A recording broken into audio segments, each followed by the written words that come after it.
How to fix Huawei mobile phone keeps dropping calls. So let's start the video. First of all, reinsert your SIM card. After inserting your SIM card, then restart your device. For restart your device, press and hold power button and then click on restart.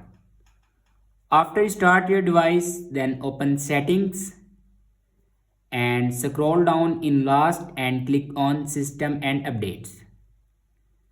And then click on reset and click on reset network settings and then again click on reset network settings.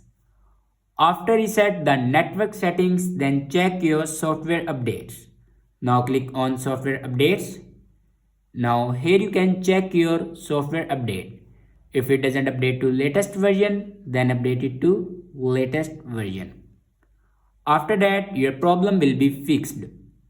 I hope this video is helpful for you. Thanks for watching.